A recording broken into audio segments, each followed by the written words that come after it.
خلونا متفقين ان السمنة البلدي غالية جدا. الكيلو دلوقتي وصل ل 300 جنيه وشوية. طب هنعمل ايه؟ مش هنجيبها، لا هنعملها في البيت طبعا. كلنا عارفين ان القشطة بتاعت اللبن نقدر ان احنا نحوشها ونعمل بيها السمنة البلدي في البيت. فانا بقى طبعا كل لما بجيب لبن واغليه اروح شايلة الوش بتاعه على جنب واشيله في الفريزر. وخلوا بالكم ان القشطه لو قعدت في التلاجة من تحت يعني مده 3 4 ايام او اسبوع هتبتدي تبوظ معاكم. تمام، فاحسن حاجه ان احنا ايه، نحط علبه كده ونشيل فيها وندخلها الفريزر على طول. المهم طبعا علشان نعمل يعني برطمان سمنه كده حلو هنفضل نجمع قشطه كتير قوي. طب ايه وجع الدماغ ده؟ معلش يا جماعه، برضو ايه، لازم الواحد يتعب في الحاجه. ما هو يا تدفعي 300 جنيه في برطمان، يا اما برضو هتدفعي 300 جنيه وزياده في اللبن اللي انت بتشتريه.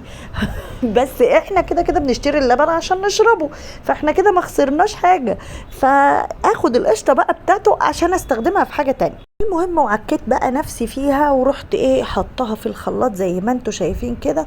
انا بحب اضرب القشطه في الخلاط بدل ما امسك المضرب بتاع الكهرباء، ايدي بتوجعني. او ان انت تعملي بمضرب سلك، بديها بس حبه ميه كده صغيره علشان خاطر الخلاط يلف معايا. وطبعا بتفضلي تلفي وتوقفي وتلفي وتوقفي، وزي ما انتوا شايفين وجع قلب ما اقولكوش. بس برضو احسن ما اروح ادفع 300 جنيه بره، لا انا بعملها في البيت بقى على كيفي.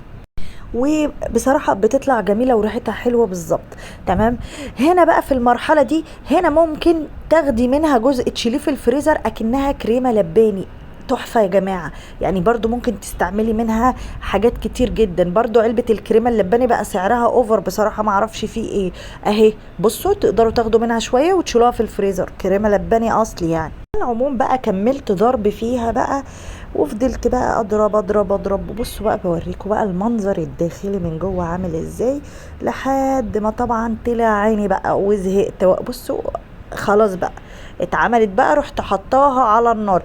عايزه اقول لكم على حاجه بقى، ما اكدبش عليكم، انا زهقت رحت دلقاها على طول كلها في الحله. وهنا بقى طبعا دي نتيجه العمايل اللي انا عملتها.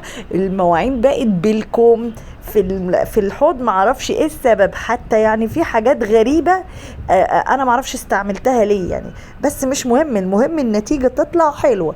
وبنحطها وبنوطي عليها خالص. وخلي بالكم ان الحله ما تكونش مليانه على الاخر، يعني لو هي مليانه خلوها على حلتين.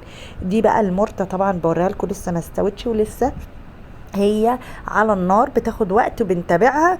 واهم حاجة تكون النار هادية علشان ما تتحرقش معاكم وطعمها يبقى وحش. هنا بقى بوريكم المراحل بقى بتاعتها كل شوية. انا سايباها بقى براحتها خالص كده. بتبتدي المرتة بتاعتها طبعا تنشف كده شوية، والمية تحسوها بتتبخر. ادوها رشة ملح علشان تاكلوا احلى مرتة. ماشي. هنا بقى بعد ما خلصت هي عملت لي تقريبا برطمان كيلو. انا هنا وريتكم نص البرطمان بعد ما استعملته بقى، ما انا نسيت بقى بعد ما عملتها نسيت. ادتني برطمان كيلو. الطعم والريحة كانت فظيعة. ده غير ان هي طلعت لي تقريبا حوالي كيلو مرتة ويمكن اكتر. يعني ادتني كيلو مرتة وزيادة. وبرضو المرتة تحفة، طعمها تحفة خالص. اهي زي ما انتم شايفين العلبة دي كانت مليانة كلها يا جماعة، والله كانت مليانة كلها. وانا خدت منها، انا اصلا نسيت ان انا بعد ما خلصت ان انا اصور اصلا. انبهرت باللي انا بعمله مع اني بعملها على طول. بس بصراحة النتيجة عجبتني جدا، وانا مبسوطة مع ان التكلفة زي ما بقول لكم واحدة، بس الفرق ان احنا كده كده بنجيب اللبن وبنشربه.